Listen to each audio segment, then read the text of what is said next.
Hello and welcome to the final session in our How to Travel in 2021 event series. And tonight we're going to be talking about cruises.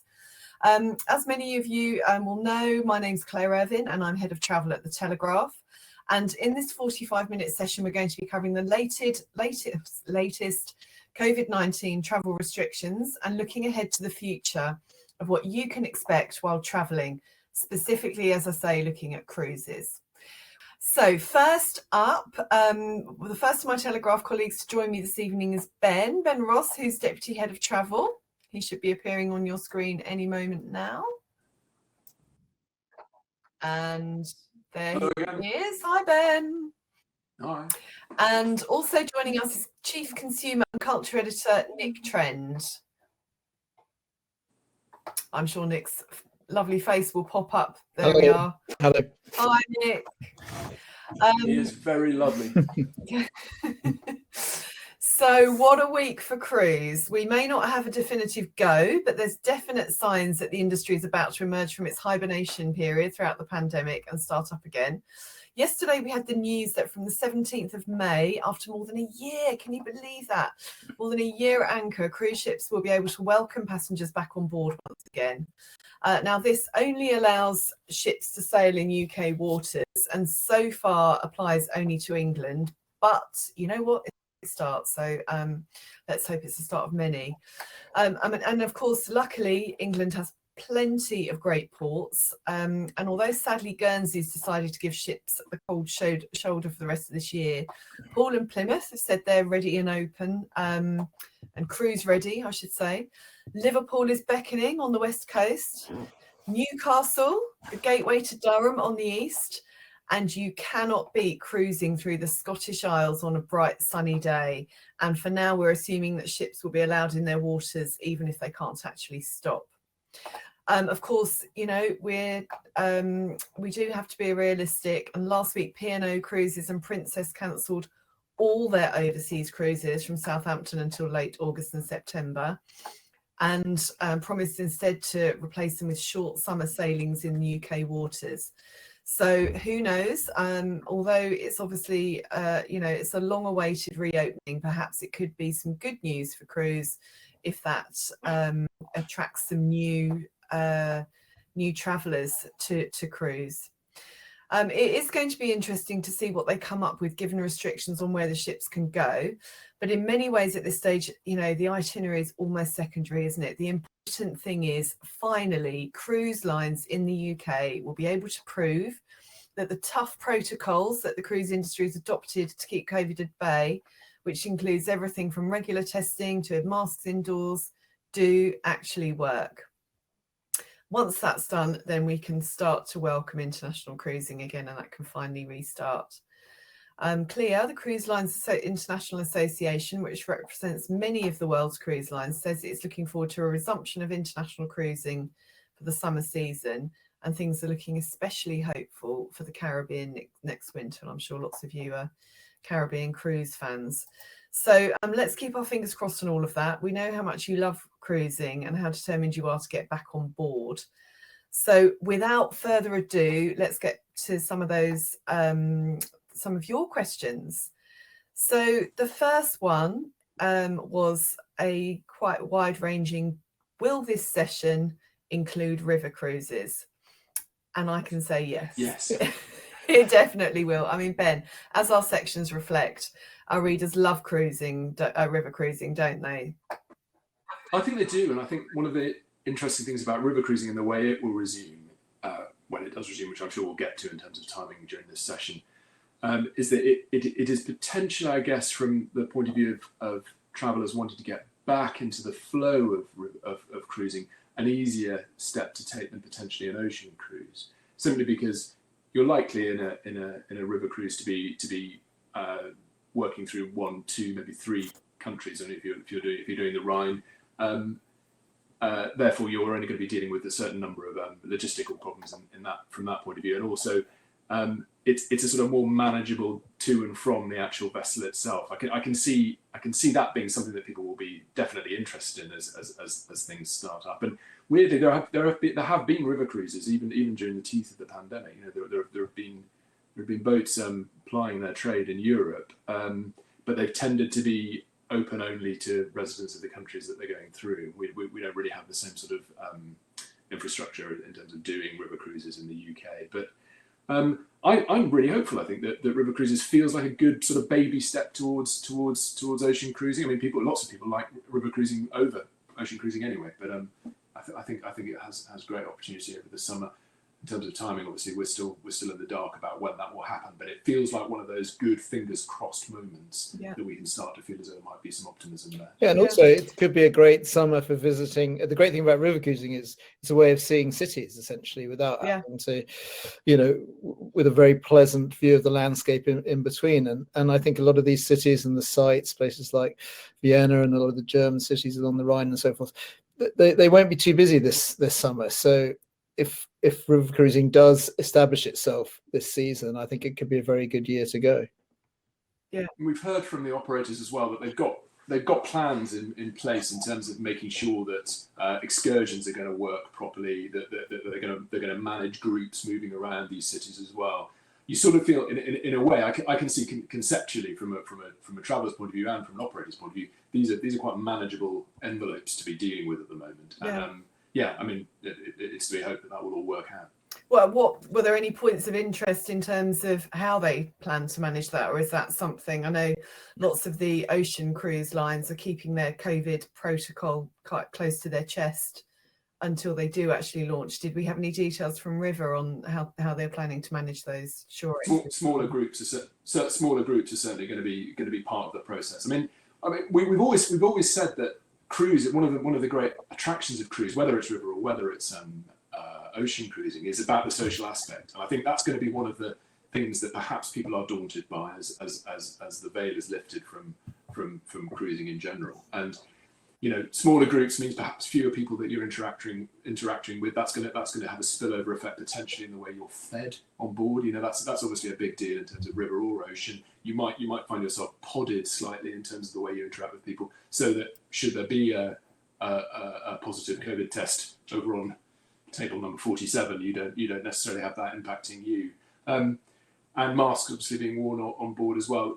These are things that potentially, I guess, from the point of view of tourists might detract from the experience. But we are all going to have to sort of get to grips with the new post-COVID travel environment, whether that's in cruise or hotels or wherever else we are. There are going to be effects. I think the hope is that as soon as possible those will be mitigated as much as possible, so that people can get on with the pleasures of being on board a vessel and making sure that they are able to make friends and to do all those connections that we so enjoy about cruising in general. What about just talking about shore exits and port stops?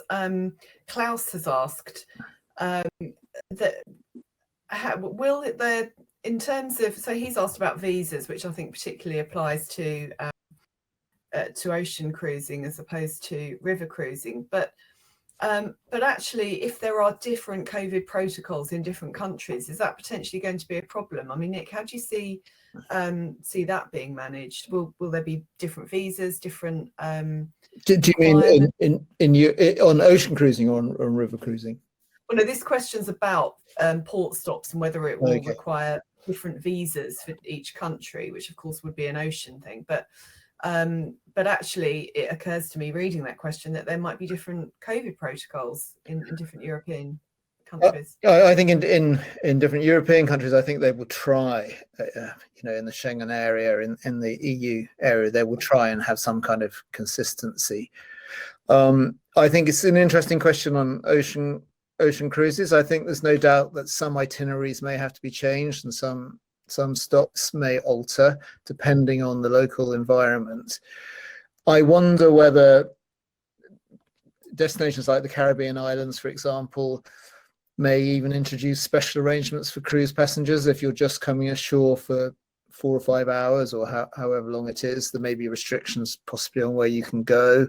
You may need to show a vaccination certificate. I just think it is even now too early to be sure about how these things may work. But there's no doubt that it's both in the interest of the cruise lines and in the destinations that they serve to make it as seamless as possible. And also, just following on from what Ben said, in fact, one or two of the questions we've got coming up later that were pre-submitted were concerned about this. I do think that for many people who go on cruises, the social side is, as Ben mentioned, very, very, very important. So I think that hopefully, anyway, the cruise lines will understand that, and they will reduce. They will try and make sure that people have as much chance to meet and mix with others on the cruise. Otherwise, I think they may alienate some of their passengers who go precisely because they want to make friends, because they want to do things with people, maybe because they're single, and this is a big part of the trip and the holiday for them. So I imagine that will be quite high on the cruise line's list of priorities. Yeah, and back to the visas as well. There's going to be this fundamental thing. It's going to be about the itineraries that people are offered. Fundamentally, the prospect of having visa problems and controls and COVID problems and controls, they're all going to be managed by the operator in hand. It's not going to be something that individuals are necessarily going to have to worry about. Of course, there will be an enormous amount of flexibility as itineraries come on stream, as we hope during the course of the next year. They're going to have to fit around those things. So it might well be that we will have to be, as consumers, more flexible with the tour operator, with the ship operator, about what an inventory is. We sign up for the broad brushstrokes of something, but it could easily be that we have to accept that things will change between the time that we book and the time that we cruise. Yeah. Because we're in an environment where things change rapidly. Yeah, sure.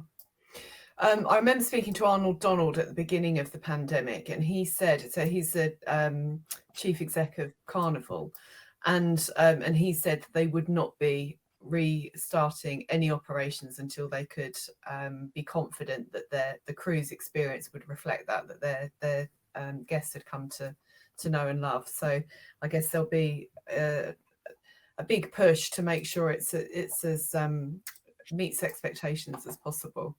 Now I'm just going to go back to the submitted questions. There's a question about ability and disabled travellers compared to the able-bodied. Nick, we spoke about this a bit last week, or in the previous event. I believe this is the same reader who has a cruise planned to Nova Scotia and Newfoundland in September. Some ports are tender only, and he's worried about his wife who won't be able to get off the liner. I think you've looked into this, haven't you? I haven't looked into the specifics of that particular cruise, but I do, as we mentioned last time, we always do try to cover issues of accessibility. Yeah. We make a very big point of it in our hotel reviews. It's not something that I think we probably could do it better with when we cover cruise ships. But it is very tricky because different people have different abilities, different restrictions, different challenges. For example, the question is asking about tender only ports, where you can only go ashore in a tender from the ship, which is difficult, if not impossible, for his wife because she's a wheelchair user. But some wheelchair users may be able to. Some wheelchair users can walk a few steps, and they have a fold-up wheelchair, which means that they're a little bit more mobile than others. So these things are very, very hard to generalize about. And if you go into too much nitty-gritty, you may still be not getting the right information to people. So I do think it's an area we're very conscious of. It's an area I'm sure we could do better on, and we will try. But I do think it's something that individuals need to check out very specifically with the cruise lines concerned, to make sure that their particular needs are going to be met, because they just vary so much between individuals. Thank you. And I know that you looked into another question that a reader was sent. It's a very specific health condition, so I think we'll try and respond to that one. If you're watching now, we're going to respond to you on email with that one. So back to where can we go and when? What do we reckon? Will cruises go to Europe this June? Well, there are some cruises in Europe already. MSC is running I think it's the Grandiosa ship has been restarted in January the 24th, but only for citizens of the Schengen area. Costa Cruises is planning to resume on March 27th the Italian market, but everything is very much restricted to individual markets at the moment, and it does look like, well, Marella Cruises has said that it might restart in Europe in May, but it does look as though it's going to be the end of August before we get much in the way of ocean cruising in the Mediterranean. But that could change. We could have setbacks, we could have advances. I just think it's very, very hard to know. And I think, as with all travel, overseas travel over the next few weeks and months, we're just going to have to be patient, keep an eye on things. If we book, make sure we're booking with a company which makes changes and cancellations easy, and be a little philosophical about it, and hope that when disruption does come, and I'm sure we will have a situation where there's an outbreak on a cruise ship. It's just bound to happen. Let's hope that it can be successfully contained and it doesn't derail things.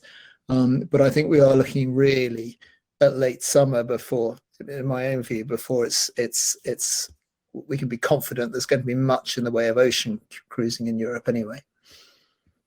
But to your point about outbreaks happening on cruise ships, in a way, because cruise was such a sort of poster child of how bad things could get with coronavirus at the beginning of the pandemic.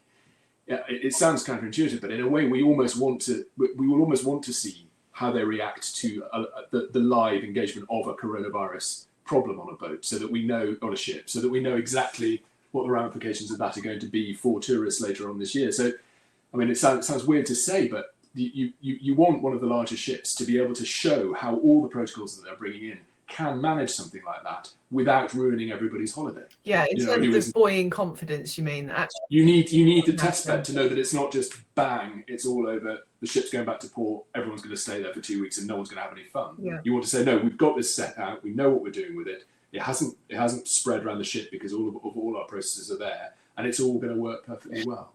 And in terms of opening up in Europe, I mean, we're going to be, I think we're going to be following exactly the same process that we are with everything else. And obviously, cruise is part of the broad sort of array of holidays that anyone can be doing during the course of a year. We know that we're not in a position until the middle of May to even be considering going abroad. It's not going to be a snap of the fingers for cruise ships to suddenly be moving. Lots of them have changed their inventory in order to start.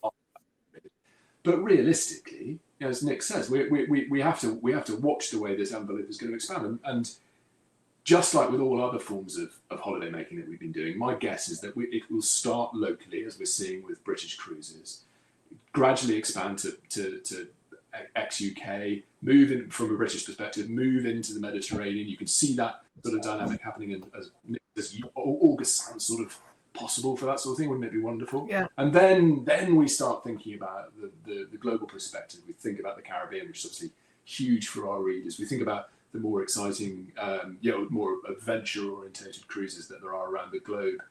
But we're not going to be cruising around Australia in any near future because they don't want us to land.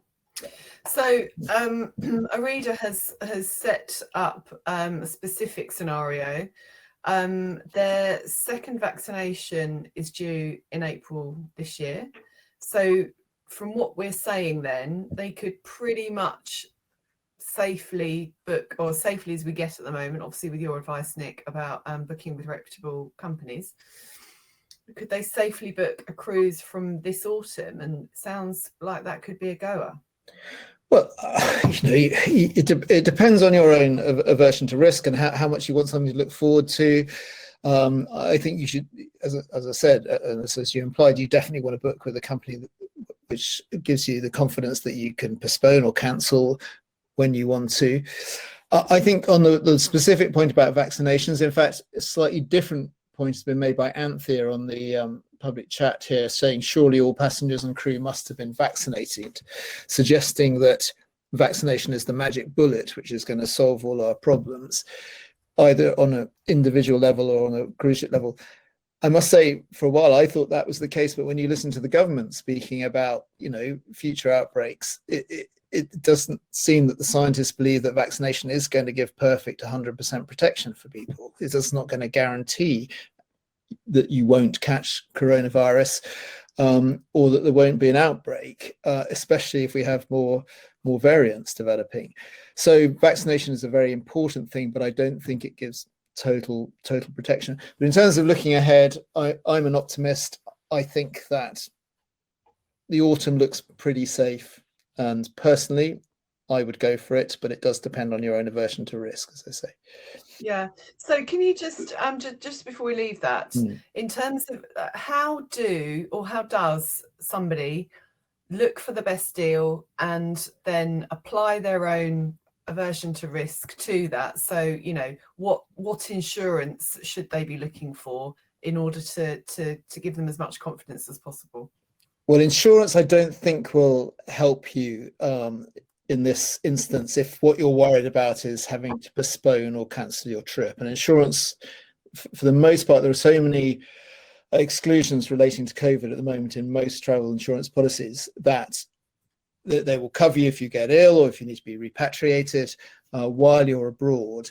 But in terms of the cancellation costs that you face if you do decide not to go ahead with the trip, the cover they offer is very limited and will almost certainly exclude COVID.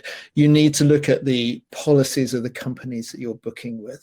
So I've booked some flights with British Airways, and if I want to cancel those flights right up to the day of departure, I can cash them in for a voucher which will be valid until 2023, and that for me is a very, very reassuring fallback. And I think that the really good thing is that most cruise lines, most tour operators, most airlines are now offering that kind of flexibility, and that's a really big advantage. We've never had that as travelers before, and I think you should look at that as your fallback rather than at trying to insure against it, because I don't think you'll find anything. I think one of the great things about the cruise industry in general is also that quite often there is someone to talk to. You know, when you're booking a cruise, it's not something that you're simply clicking a couple of lines on online and saying, right, that's done. You can talk to the operator and discuss with them your specific needs and discuss with them your specific concerns and find out about how flexible the itinerary is and find out what their booking terms and conditions are. I mean, and in terms of you know whether now or whether we should be looking at, there's certainly a sense in the industry, I think, of a return of confidence and a sense that they are keen to get cracking again, and they think that the environment is going to be there for that to happen. We're about to run our second cruise supplement after the beginning of the pandemic. We ran one last month and one this month, and that feels like a real sort of move in general. That feels as though cruise is coming back, and that, you know, all the things that we're talking about, all the details, are all about the background noise of that. But there's a sense of growing confidence that now is a reasonable time to be booking a cruise for whenever you're aiming at. If you are aiming at autumn or you're aiming at next year, if it's slightly more adventurous and so forth. Yeah. So, you know, risk is really important, and we all must think about it. But we must also think that it's a world out there that can be explored, and that there is going to be the opportunity via cruising, hopefully, in the coming months, or you know, in the foreseeable future, where we can do that again. Yeah, and we should say really that what's driven those supplements is inquiries from readers. You know, I mean, we only do whatever we do in our pages is driven by you know what we're being asked by you. So you know, that's in terms of, as Ben says, a barometer of what's going on, then that's really indicating strong intent to book. So I'm just going to in an attempt to get through, there's so very many questions that we're getting, lots of questions about solo travel. One lady who's very recently widowed, I'm very sorry to hear that, but has and who is looking to continue cruising on her own. People who want to make sure that there'll still be solo activities for solo passengers, and recommendations on how to find the right cruise line for single travelers.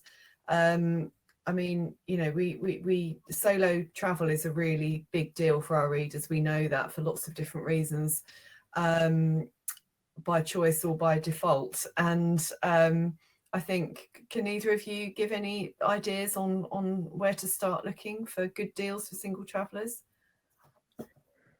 And the harsh environment, of course.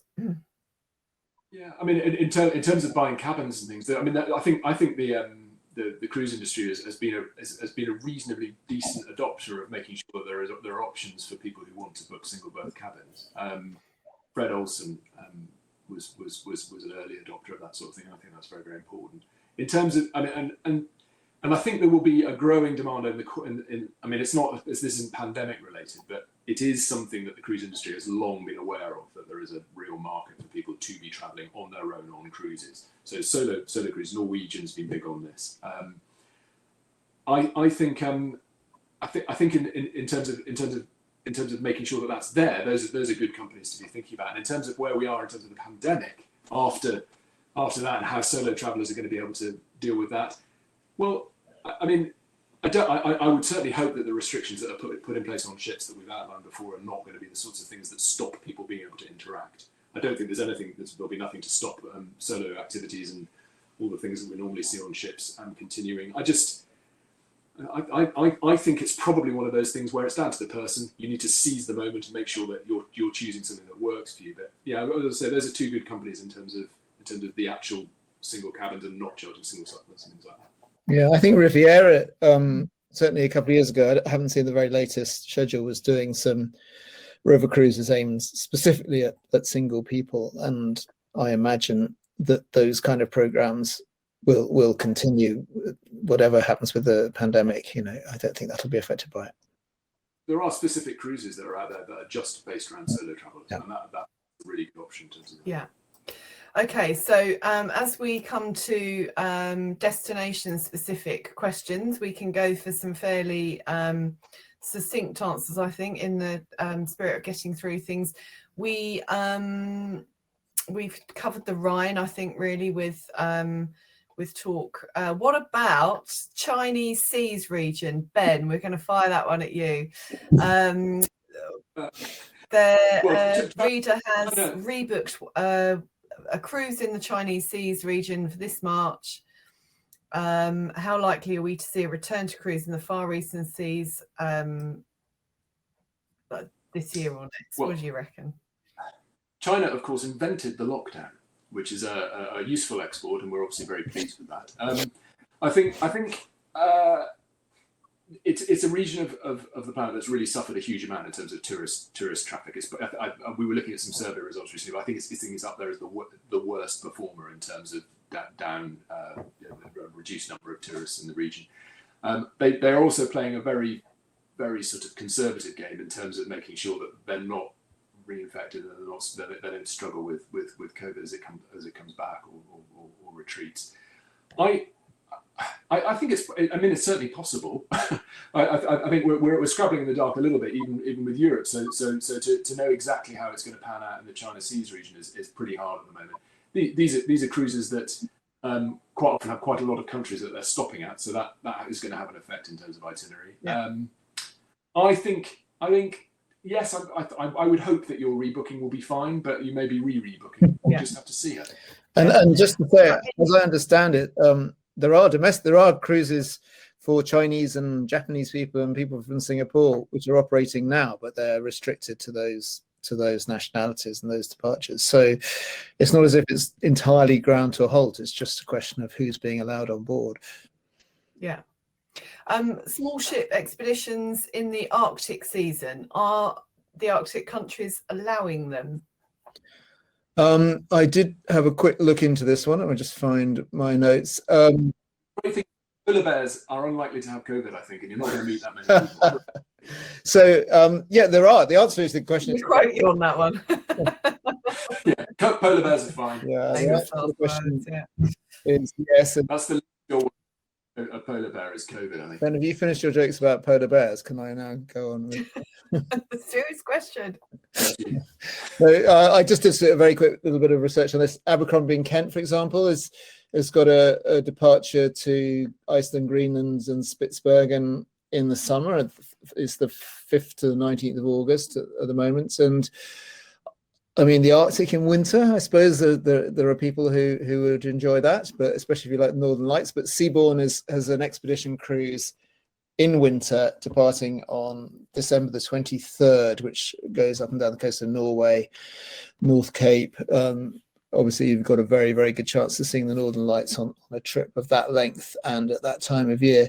So the answer is yes, there are lots of opportunities. And as Ben implies, you're not probably going to be going to very many heavy population centres where COVID transmission is a risk. So I think there's a reasonable chance of those going ahead. Also, Antarctica. Yeah. What about Svalbard in June? Andrew, has a Hurtigruten expedition cruise booked. Is it worth booking the flights? I mean, hopefully, but yeah, I would book them with a. I mean, personally, I would hang on. I would just wait till the April the 12th and see how things are looking. There's a big report coming out from the government then on the likelihood of us being able to travel when they're going to let us out of the country again. And I don't think that flights to Svalbard will be fully booked in June. So I think you'll be able to. We've seen this week, for example, flights to Greece rocket, but I'm not sure that's the same with probably. Yeah, but interestingly, I was looking at that today because we get a lot of this spin about the huge increase in bookings, but I was actually looking at some of the fares and they are still pretty good. So there's lots of bookings, but it's from quite a low base. And I think I'm hopefully going to be writing about that this weekend. There's lots of good deals out there. So many people have rushed to book their staycations in the UK.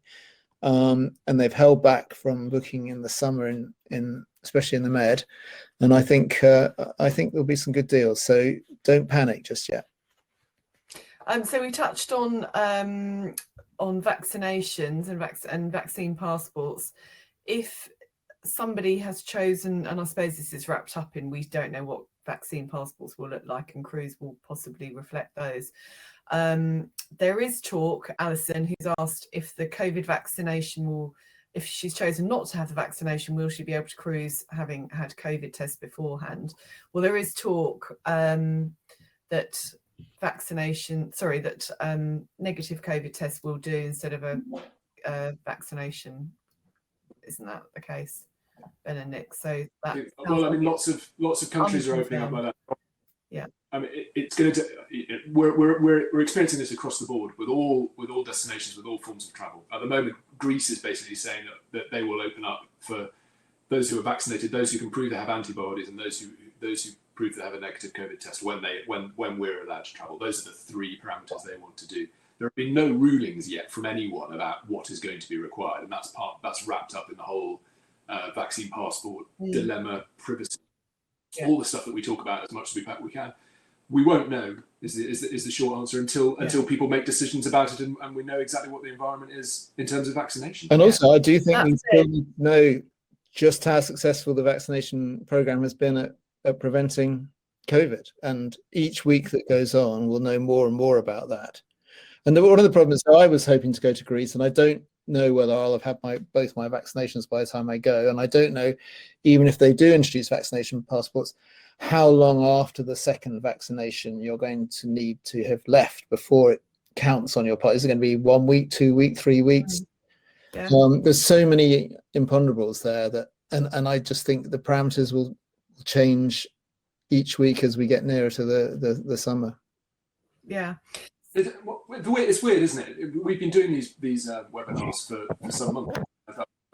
In about 2 months ago, and if we could transport what we were thinking about the environment then to now, we probably already see a massive difference. No one should be being too gloomy or too excited at the moment because everything is changing so fast on a week by week basis that we'll probably be I'm confident we'll be jumping for joy in a month's time about all. Well, I do think it's got much more. But if you think about, I keep banging on about my holiday in Greece, and when we first started these things 4 or 5 weeks ago, it was touch and go, and now it's looking pretty likely, I'd say. Yeah. So I think we have become. It's easy to forget how negative we were at the darkest days of the lockdown in late January when deaths were up there and infection rate was soaring, and now we're looking pretty confident about May the 17th, I'd say, as the day when it might actually be happening and we might actually be able to start traveling again. So back to specific destinations, we had Colin had booked a cruise to Alaska from Vancouver in July. Any hope of that going ahead? I don't think so. I think I think those Canadian and Alaskan cruises have been put on hold, haven't they? But maybe we could try and confirm that on email. But I think I saw something today or yesterday suggesting that was the case. You've got the issue of having to get there as well from the UK. I mean, I think it might. I just find it here. It says Canada has extended a ban on big ships calling at its ports until February the 28th next year.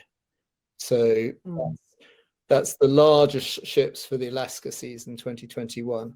But I don't know how that affects smaller ships. I don't know what size ship he's traveling on. Oh, Lana Green has some input on that. Only if it's a cruise from Vancouver of less than 100 people. Right, okay. Yeah. Here's a good one. And this buys into my theory. Are you going to do a polar bear joke, Claire? No. That's all that's happening in the chat now. This is my big opportunity for cruise theory, because I think for those people who have not necessarily ever thought about having a cruise before, a narrower amount of options for holidays this year means that many people may be considering a cruise who never have before. And so Ian's asked about this.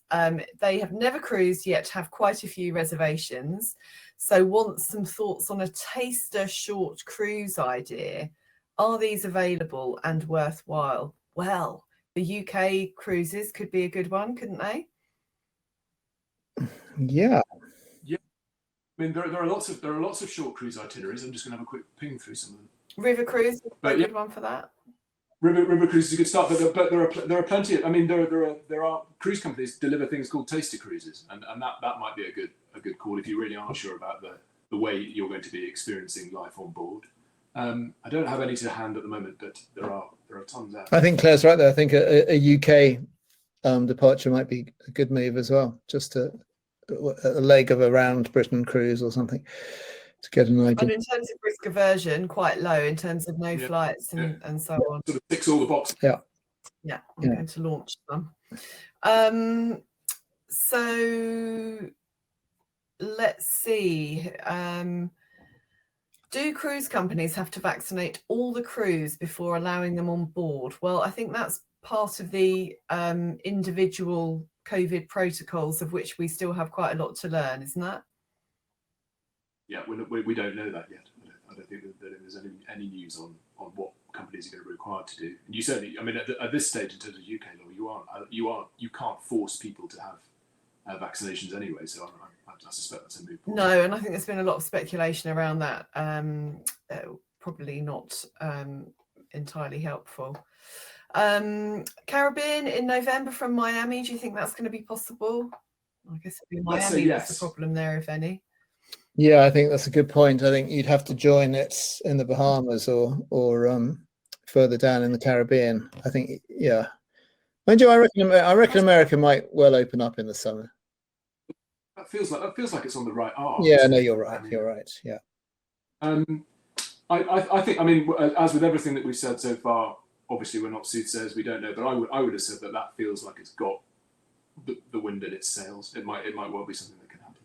So before I get on to all the polar bear jokes that are going on in chat, I don't know if you've seen those, Ben, but you're going to love them. Are there going to be any benefits to the cruise industry as a result of this pandemic? Well, you know, my new to cruise theory apart, what else are we looking at in terms of things that the cruise industry and its passengers might look back on and say, well, you know what, actually that did lead to X, Y, and Z? Gosh, it's hard, isn't it? I mean, it's an industry that's been hit so badly financially that I think as you know, Cleo would say, and all the big groups, Royal Caribbean, that they would say that there's very few upsides to what's been going on. They've got an awful lot of ships that are being built at the moment that need people to go on them in order to pay their way. I mean, the thing that we've always talked about in terms of cruises is a sense that it's moving towards the modern world. It wants to make sure that it's showing environmental credentials. It wants to show that it's caring about the world that it visits and making sure that there's connection with localities and all the sorts of things that we'd expect with travel in different environments. It might be that there's a sense that you need space, that you need to make sure you're not packing people on board ships. I suppose there's a possibility there that might change things. They might instead of sort of stacking them high on an enormous ship, they might think, well, we maybe have fewer cabins and perhaps raise the price for those individual cabins in order to make ends meet. I mean, I wouldn't want to speculate on what is a massive global industry that's desperately trying to pay its way at the moment. I'm sure there will be upsides, but we'll probably have to look quite hard to find. Yeah, I think it's rare for an industry or a country or a person or a family to go through a major crisis like this without being changed in some ways. But it's not always that easy to know quite who would have predicted that the British people would have elected Labour government after the Second World War. It's just, I mean, that's a slightly extreme parallel, but you just can't always predict how people are going to respond to crises. But I think having a chance to think about what you do, work out what your priorities are, think about what your customers' priorities are, see which cruises people are booking, see which ones they're flocking back to when they restart. I think they will have learned a lot, much of it negative, as Ben says, and it's never difficult. So many people have lost their jobs apart from anything else. It's no fun for anyone. But I'm sure there will be really significant changes, but very, very hard to predict what they might be. I wonder if one thing might be a sort of rehabilitation of what cities in particular think of cruise passengers, because there's been such an enormous change over the last year with Venice, for example, Barcelona, Dubrovnik, not having that sort of big wash of traffic happening every single day. Now, those cities will have changed in terms of their outlook and what their perceptions are of their cities. Also, when it comes back, when cruising starts coming back, it's not going to come back immediately with the snap of the fingers at the same sort of level. So it might be that there's a more of an accommodating feel about how they feel about cruise ships coming back. If there are fewer of them, they're better travellers. Maybe that will change opinions of cruises, which occasionally can be a little bit negative. And I'm not sure. I don't think that's something I necessarily support, but I do genuinely think that might help from a city level. So unfortunately, we're already coming to the end of our time. Before I leave Ben and Ian and Francis to go off on a splinter group and discuss their jokes in more detail, I'd just like to thank you all for watching and thank Ben and Nick very much for your input tonight and your appearances. And really sadly, this is the end of our How to Travel series. I think this series has turned out very differently to what we thought it would be when we began planning in late November. Before Christmas was cancelled, we were oblivious to this third lockdown on our horizons, but I really hope we've helped you to stay up to date with the latest changes, understand the things that you would need to consider when planning your holidays in 2021, and sort of look forward to travel with a greater sense of optimism. We're all optimistic. We've got a strong vaccine rollout. We have provisional dates for freedom. And I really hope that many of you will be enjoying, and I know Ben and Nick share that sentiment, enjoying getaways, whether it's in the UK or away this year. So enjoy, travel safely, and let us know where you go and how you get on. And hopefully we'll see you again at another event soon. Thank you. Bye. Bye.